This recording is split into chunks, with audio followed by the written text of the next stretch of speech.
Hello दोस्तों, आप सभी का हमारे YouTube channel Sonu Sharma with Hindi class पर आप सभी का बहुत बहुत स्वागत है। आज हम लोग जो है वो समास को पढ़ेंगे और समास के विषय में हम लोग जानेंगे कि समास क्या होता है। पहले समास समास जो है वह दो शब्दों के योग से बना है। समास में यहाँ पर मा में हलंत है, तब होगा सम प्लस आस। इन दो शब्दों के योग से बना है समास। अब समास की परिभाषा क्या है कि दो या दो से अधिक शब्दों से बने नए शब्द को समास कहते हैं। मतलब दो या दो से अधिक शब्दों से मिलकर बने शब्दों को जो है वो समास कहते हैं।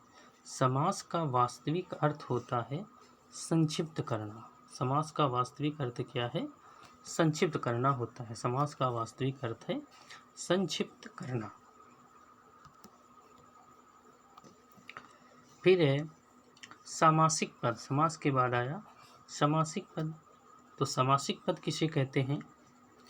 सामासिक शब्द दो शब्द समास के नियमों से निर्मित होते हैं, उन्हें हम सामासिक शब्द कहते हैं। मतलब ऐसे शब्द जो समास के नियमों से निर्मित किए जाते हैं, उन्हें हम सामासिक पद कहते हैं, शब्द कहते हैं। इसलिए इन्हें समस्त पद भी कहते हैं। चाहे उसको सामासिक पद कहिए, चाहे उसे समस्त पद कहिए, दोनों एक ही चीज है। जैसे है गंगा का जल, सामासिक पद गंगा जल होगा।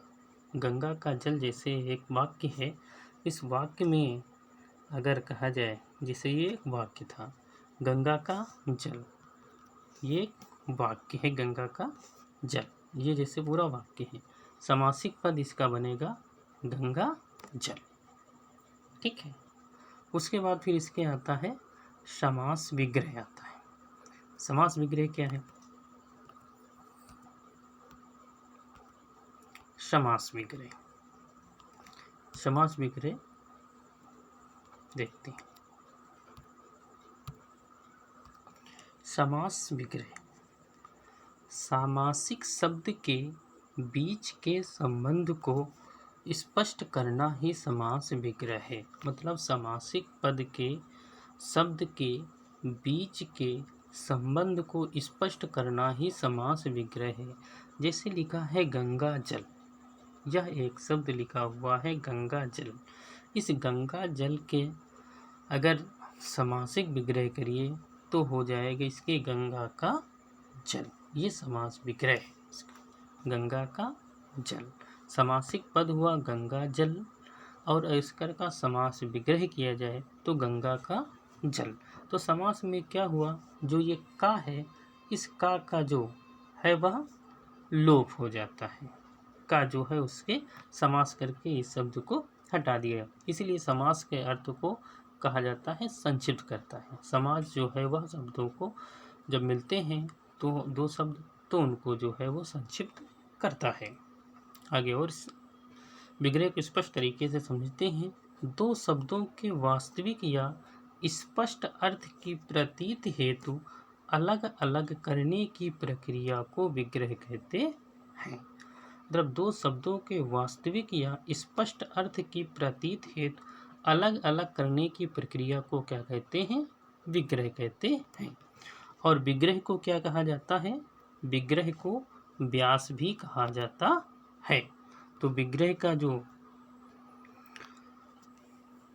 को व्यास भी कहा जाता है। ये बात बहुत इंपॉर्टेंट है, इसको जरूर ध्यान में रखिए कि विग्रह को व्यास भी कहा जाता है। अब आगे समास के प्रकार की बात करते हैं कि समास कितने प्रकार का होता है। तो पदों के आधार बनाकर समास को चार प्रकार से बताया गया है।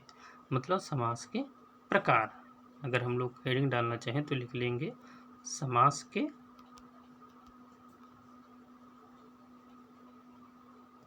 प्रकार। ठीक है, हेडिंग हम लोग कर लेंगे समास के प्रकार।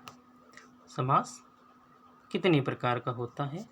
तो पदों के आधार पर समास जो होता है वो 4 प्रकार के होते हैं। पदों के आधार पर समास को 4 प्रकार से हम लोग विभाजित कर सकते हैं।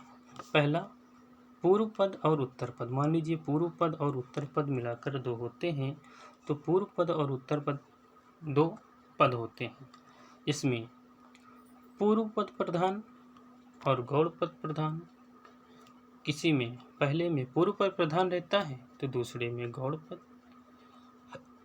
एक में गौड़ पद प्रधान रहता है तो उत्तर पद, पूर्व पद गौड़ तो उत्तर पद प्रधान। तीसरे में दोनों पद जो हैं वो प्रधान रहते हैं। और चौथा देखते हैं, चौथे में दोनों पद जो रहते हैं वह गौड़ रहते हैं, दोनों पद गौड़ रहते हैं। कोई तीसरा जो होता है वह प्रधान होता है। इसलिए पदों की प्रधानता के आधार पर समास 4 प्रकार का होता है। तो उसे पूर्व पद प्रधान अव्ययी भाव समास कहा जाता है। फिर दूसरा है उत्तर पद प्रधान। उत्तर पद प्रधान को तत्पुरुष समास आता है। उत्तर पद प्रधान में द्विगु समास आता है, थोड़ा गलत लिख गया है, द्विगु और कर्मधारय ये जो आते हैं ये उत्तर पद प्रधान के अंतर्गत आते हैं। इन सभी में उत्तर पद जो होता है वह प्रधान होता है। फिर है पूर्व पद व उत्तर पद प्रधान। अब इस तीसरे पदों की प्रधानता के आधार पर तीसरा है कि पूर्व पद व उत्तर पद प्रधान, तो इसमें द्वंद्व समास आता है। थोड़ा सा गलत हो गया है, तो इसमें द्वंद्व समास आता है। द्वंद्व समास में पूर्व पद और उत्तर पद दोनों प्रधान होते हैं। अब चौथा है पूर्व पद व उत्तर पद दोनों अप्रधान। जब दोनों अप्रधान होते हैं तो कौन सा समास होता है? बहुव्रीहि समास होता है। इसमें किसी अन्य तीसरे की प्रधानता होती है, तो इसको क्या कहते हैं? उसको उत्तर पद। न पूर्व पद प्रधान न उत्तर पद प्रधान, दोनों अप्रधान होते हैं तो बहुव्रीहि समास कहलाता है।